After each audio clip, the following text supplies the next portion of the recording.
Long time no talk.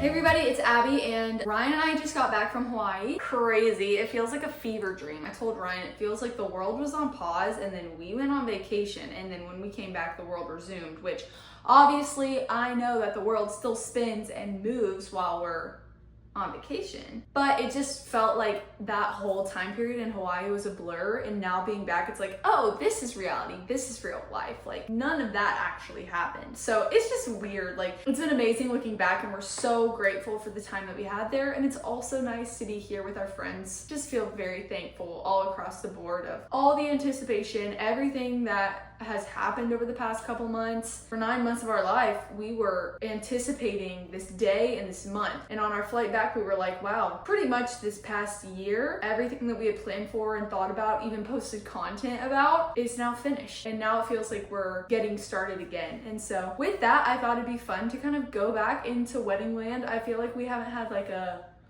you and me kind of chat of all specifics of wedding details, marriage things, getting into the nitty gritty, because I love Ryan so much, but sometimes like you just gotta have a little one-on-one to really know what's going on. So that's what we're gonna be doing today. But before we get into that, I gotta sip an ice cold bevy, because if we're about to have a conversation, we've gotta have some sort of drink in hand. That's just how I operate. If I'm going to go into a deep conversation, I need something to sip on. So today's drink of choice is an olive.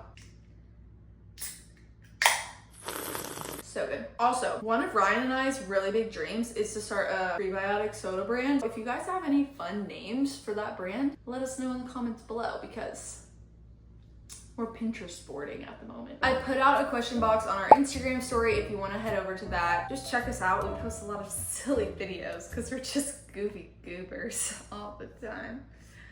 We're so silly.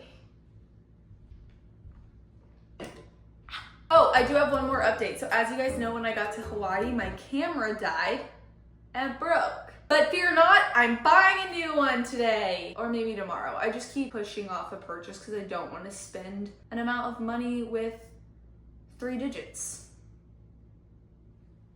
But I'm gonna have to do it. How many people were at your wedding, and how long did it take to plan it? We had about 50 people at our wedding, about 50 guests, and it took, honestly, if you were to push together all of the time that it took to plan the wedding, because we did it periodically, like we would do a couple times here, like a little bit of time here, and blah, blah, blah, blah. If you were to push it all together and do a solid 24-hour no-stop plan, blah, blah, blah, blah, blah, maybe like a month. But realistically, we were planning up until the end of the day. So I started and got really excited about it right when Ryan proposed, and then our engagement season was 9 months, and we were just periodically planning things, doing things here and there. Also, there are some things that take time. Like I didn't know I had to fill out certain forms or get vendors and sign waivers for the vendors, and I didn't know any of that. So let me tell you how it works. So when you're planning a wedding, if you didn't know, if you want the classic photographer, videographer, anything for content purposes, usually you find them, you schedule them out, and then they have a contract that you sign, and then you pay 50% of a deposit as like a down payment, and then you pay the other 50%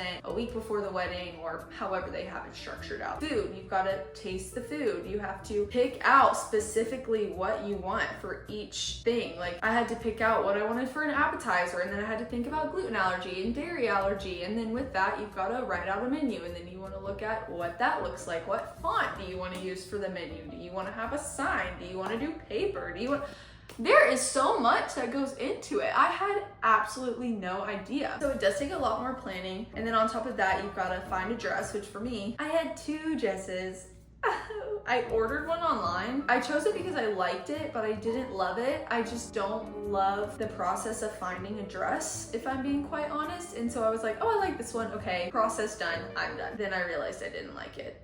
So there's just a lot of time of thinking, waiting, choosing, and decisions that pop up along the way. The way that Ryan and I did it on a smaller scale, it was a lot less overwhelming. So it didn't really feel like for 9 months of my life, I was like, It just felt like thinking about something exciting for 9 months. Any marriage book recommendations or ways to prepare? I read Ready or Not, K-N-O-T by Scott Kedersha. We actually know him personally and he's great. He works at Harris Creek with Jonathan Pokluda, and I listened to the Becoming Something podcast. Long story short, he was on that podcast. Thought he was super cool, so I read his book. I really liked that. It was really good to gain insight, and he uses a lot of examples, real life couples and success stories and non-success stories. So it was really cool to read that. I definitely recommend that. I think reading books are great ways to prepare. I think turning a mirror on yourself and seeing what you want to carry into marriage and what you don't want to carry into marriage. From there, what you don't want to carry into marriage, think, how can I implement ways of change? For me, a silly one was being on my phone in bed. I knew Ryan and I were gonna sleep in a bed together. Shocker, we're married. I had a really bad habit of scrolling on my phone in bed. So I made mindful choices to pick up a book instead, or fall straight asleep without looking at a phone, or put my phone in another room. I mean, little things like that. If you are meaning like emotionally preparing yourself, I definitely think talking to mentors, being very vocal about your worries and your fears, and for everyone it's different. Finding people who you look up to, who you want to be like, whose marriage you aspire to have, and ask advice from those people. Tell them your thoughts, tell them your worries, your fears. And then marriage counseling, it prompted a lot of questions. It prompted a lot of things that we maybe hadn't thought about on such a serious scale. I will say Ryan and I were pretty open from the beginning about our goals in life. We were pretty open to talking about when we wanted kids, and y'all know me, I'm someone who's a super open book, so I just ask really deep questions. Revisiting those conversations was nice because it's actually reality now. Like, we're actually like, oh, you are going to be the father of my children. You are going to be living in this house, you know. Marriage counseling really added a level of reality and weight to those conversations. Currently waiting, but terrified of intimacy. What things did you implement to make that smooth? First of all, I am right there with you. I never want to say I know exactly how you feel because everyone's different, but I was terrified of intimacy as well. I, before Ryan, had never been intimate with anyone. No one had ever seen me without clothes on. No one had ever seen any part of me, and I had never seen any part of anyone else. That was me. Even mentally, I didn't let myself go there. The root of how I learned about intimacy was, oh, it's amazing the way that God created it, so wait until the time to do it. And then that's where the conversation ended. Ryan and I were very intentional about, hey, we're not going to talk about this until this point in our timeline because we didn't want to tempt ourselves. Honestly, the closer you get in engagement, the closer you feel to each other. The number one thing to make that smooth is to hold true to your boundaries and also be honest with each other. Now, from a girl to girl, okay, the night of the wedding, I didn't know what to think. Like, I didn't even know what to do, what to think. Like, I just didn't know. Like, that is the only way I could describe it. Was like, we went into the hotel room and I was like, I know what's supposed to happen, but I don't know how, I don't know where we go from here. And you know, that's very person to person. That's different couple to different couple. But what I will tell you is that it is going to be exactly right for you and your person. Let me give you so much comfort in the fact that everything the wedding night felt so normal. And this is coming from someone who, when I tell you, I had a concept, I knew, I know what it is, but I didn't know. You know what I mean? And it was normal. It definitely has changed over time, but when you're with the person that you love and you're basing everything you do with the root and foundation of Jesus Christ, it's going to be good. You each will guide each other through it because at the end of the day, you're on the same playing field. You're both becoming one. It's something that's incredible and beautiful, and it's also not something like the movies make it seem to be. So don't put that pressure on yourself. I would be open to talking to it with other people, asking questions, gaining advice again from people that you look up to, not letting Satan get a hold of those insecurities or worries or fears, and just reminding yourself that God created this, so it's gotta be good. Even if you don't know what to do, it will happen. It will. You're locked and loaded with your person. So at the end of the day, you don't have anything to prove. It's an ongoing journey. That's where I'm gonna tie a bow on it with that. What prep did you do the day before? Like wax, shave, hair, nails? Nothing.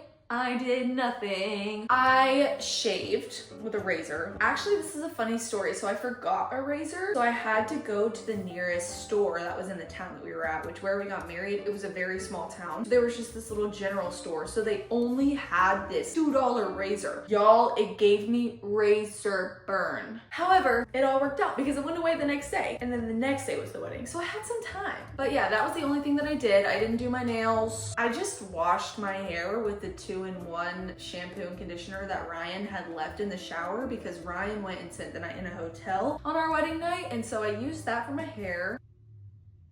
Yeah. What did you eat the morning of the wedding? My mom and sister set out this really cool breakfast buffet thing, and then my brother-in-law, Zach, he cooked a bunch of eggs for everybody. So we had scrambled eggs, yogurt, cottage cheese, fruit, granola, peanut butter bagels. And from that spread, I chose fruit and a little bit of granola and half a bagel and cottage cheese. I didn't even have coffee, now that I think about it. I had a little cold brew, but I didn't really drink most of it. What part caused the most stress? I think the only stressful part was just the waiting, and that didn't even really stress me. I don't know if I would use the word stress at any point for myself. However, my mom and my sister were pretty much the ones that made this wedding happen. They took that on themselves. They wanted to. It wasn't like I forced them to. My sister's a wedding planner and my mom is just amazing. She loves this stuff. They knew I didn't really have certain opinions on things, and so they kind of just did whatever they wanted because I just told them to, and it all worked out. So honestly, I wasn't really stressed. I am super grateful for that, and I know not everybody has that family dynamic or those resources, but I'm super blessed to be able to have people in my corner that enjoy doing those kind of things. If there was anything close to stress, it was just waiting for the wedding because I just wanted it to happen. Did y'all practice for your first dance or no?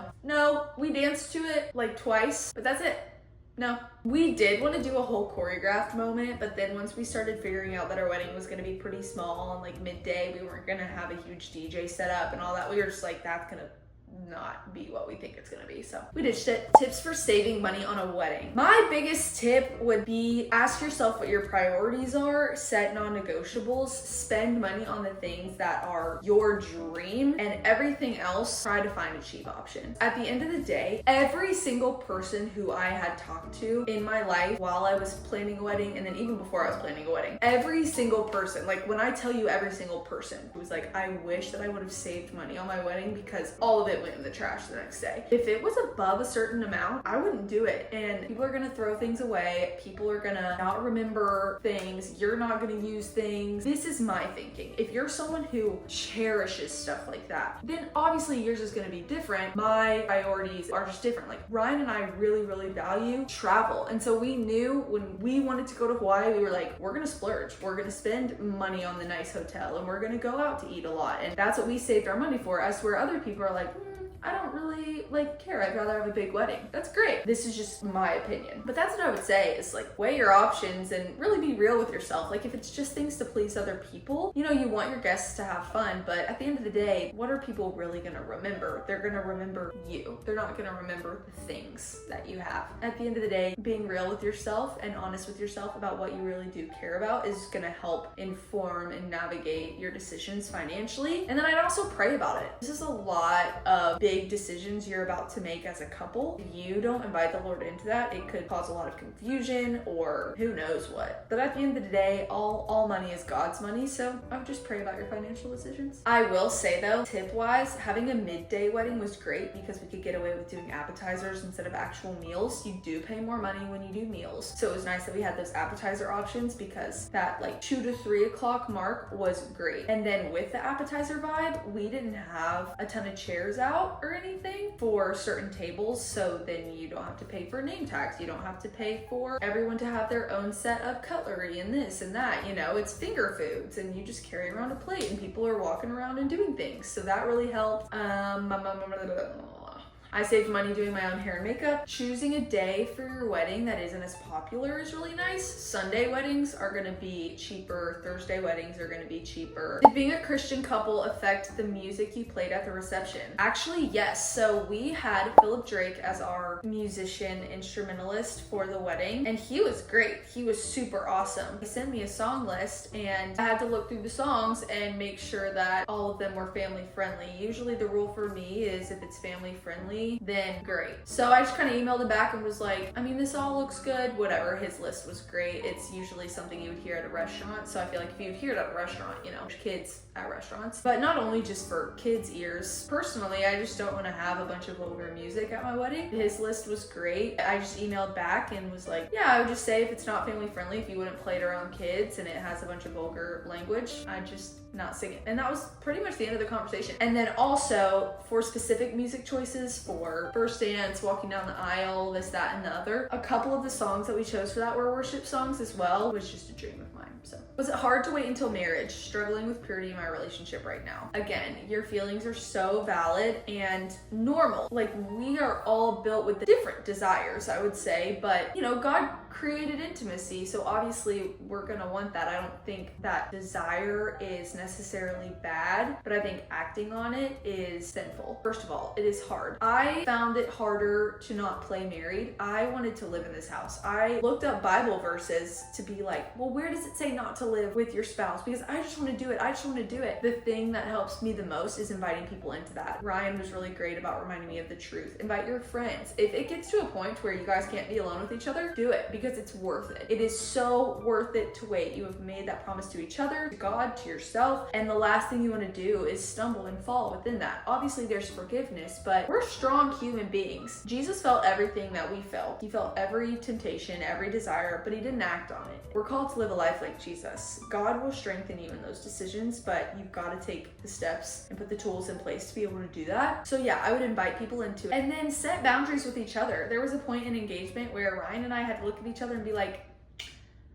ooh, you can't kiss each other anymore. So we didn't. And then there was a point that you can't hold my hand anymore. I don't know. He held my hand, but you get the point. Boundaries are blessings. Boundaries are love. Anything you'd change if you could do it again? Honestly, no. Ryan and I talked about how it might have been easier to elope during our engagement season after we had already planned everything, but I'm so glad we didn't elope. I feel like for me personally, I was trying to rush engagement season because I wanted to be married so bad. But when it actually came down to it, I was so happy that my family was there. I was so happy that I had my people there and that we got to spend an entire weekend of celebrations and activities to be able to have that intentional time with our family to set aside and really just focus on our family and celebrating a marriage. It was so sweet to see everyone come together. I'm so glad we had it the size that we did have it and that it wasn't anything more, because I feel like then it would have been overwhelming. But looking back now, there's nothing I would change. I loved swapping a rehearsal dinner for pickleball because there's less pressure to have small talk. Ryan and I we're not about that small talk. So having the pickleball there as like a buffer and an activity for people to do was so much fun. And I feel like it helped people form connections and get to know each other better when the actual wedding day was there. Special guest. Special guest. Special guest. Special guest. Do you want to answer one? Hey everybody, my name's Ryan and I'm Abby's husband. And yeah. How did you prepare for the wedding night as a Christian?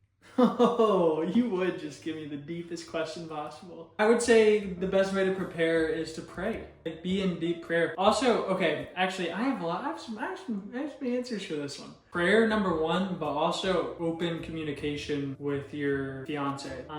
Wait, were you my fiance? Yes. Wait, so we're both each other's fiancés? Why isn't there, when you're husband and wife, why isn't there like two names for that too? Okay, I think it's really, really important. Abby and I, we both had conversations with friends about, what we weren't comfortable with or not. Like probably her more so than me, but we also talked through it together so that whenever it did come to us having that night together, we were prepared for it to be awkward. We were prepared for one of us to be scared or not. I think it helped a ton because we threw it all out on the table. I think it's just really important. Abby and I just talk about everything anyway. No question is silly to ask either. Yeah, especially if it's literally your first time. We were so well prepared in the sense that we knew it wasn't going to be like some movie scene that you see on TV. We had great mentors around us, family, friends that told us and let us know like, hey, this might be weird or this might be awkward, and that's normal. So like we went in having low expectations for the night. It honestly worked out so great because it ended up being awesome. And like the night was great. But awesome for us. Like I feel like if I were to hear a couple say like, oh, it was awesome, I would think like, oh, okay, it was like the movies. Yeah, that's a great point. We weren't swept up in emotion. It was very matter of fact. It was very literal. It was very almost like a learning lesson. Like we were communicating the whole time. We were aware, but that's what made it amazing, is that it was perfect for us. It was exactly what we needed. And it was very odd how normal it felt. So to sum that up, I would say be really deep into prayer with God about how you feel about it, and take to him everything that you want out of it and everything that you feel uncomfortable about it. And then number 2, I would get into deep and uncomfortable conversations with your fiance, which we need a new name for fiance for girl. The other question is puppy question? No, we're not gonna dog. I gotta go. Okay, bye. Bye, everybody. It's good to see you guys. I know y'all miss me. I probably hate that just Abby's doing this and I'm not here to be awesome. All right. That's all. Thank you guys for watching. If you want a part 2 to this, I feel like there are so many other questions that I could answer, and I love talking about it. If you like these Q&A videos, let me know what other kind of Q&As that you would want me to do, or me and Ryan to do. But stay tuned, because we have an exciting announcement that may or may not involve a podcast that may or may not be coming back soon. I love you guys. Thanks for watching. See you later. I love you and Jesus loves you, and that's life.